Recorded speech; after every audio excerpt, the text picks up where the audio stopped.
इस राज्यसभ సమావేశాలను ప్రత్యక్షంగా చూద్దాం। स्टेटमेंट अमेरिका के राष्ट्रपति ने देर रात कल ट्वीट किया और उसमें कहा, प्रधानमंत्री जी की तारीफ करते हुए उसने कहा कि मैं उनका सच्चा दोस्त हूं and he is the only strong leader like me.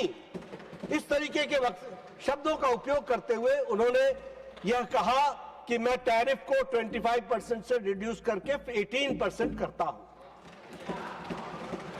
प्रधानमंत्री जी ने उसका जवाब दिया और उसमें धन्यवाद दिया है। सरकार किसी बात से भी, कोई भी बात से चर्चा करने से पीछे नहीं रहती है, हमेशा आगे रहती है। मैंने आज भी इनको आश्वस्त किया कि government will come out on a suo motu statement today itself. We are ready for it और हम चर्चा करने के लिए भी तैयार है। कौन सी बात का चर्चा आपने नहीं की?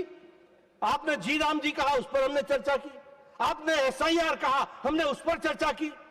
आप देश में एक वातावरण बनाने का प्रयास कर रहे हैं कि सरकार कुछ छुपा रही है, सरकार चर्चा नहीं करना चाहती। अरे आपके पास मुद्दे नहीं रह गए। You are issueless party now, you have got no issue. और मैं ये कहना चाहता हूं कि आपका बड़ा गैर जिम्मेदाराना व्यवहार है, इररिस्पॉन्सिबल बिहेवियर है और ये एक तरीके से गैर राष्ट्रवादी व्यवहार है। इसको भी हमको ध्यान में रखना चाहिए। इट इज एंटी नेशनल, इनको नेशन से कोई लेना देना नहीं है।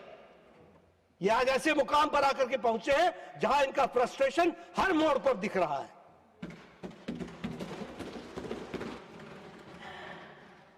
Now, first supplementary, Dr.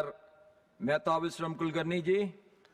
माननीय सभापति महोदय, मैं सरकार का अभिनंदन करती हूं। उत्तर में ये साफ दिखाई दे रहा है कि UPI भारत के बाहर भी 8 देशों में उपयोग में आ रहा है और आज दुनिया में सबसे अच्छी डिजिटल पेमेंट टेक्नोलॉजी UPI है। मेरा फर्स्ट सप्लीमेंट्री ये है कि मैं सरकार से ये जानना चाहती हूँ कि जिन देशों ने UPI को स्थानिक भुगतान प्रणालियों से जोड़ने का या उसे संचालित करने की व्यवस्था पहले से लागू की है, वहां इस प्रक्रिया के क्रियान्वयन अथवा एकीकरण में किन किन विशिष्ट नियामकीय, तकनीकी और द्विपक्षीय समन्वय संबंधी चुनौतियों का सामना किया जा रहा है तथा इन चुनौतियों को तैनाती की समय सीमा और दायरे पर क्या प्रभाव पड़ रहा है।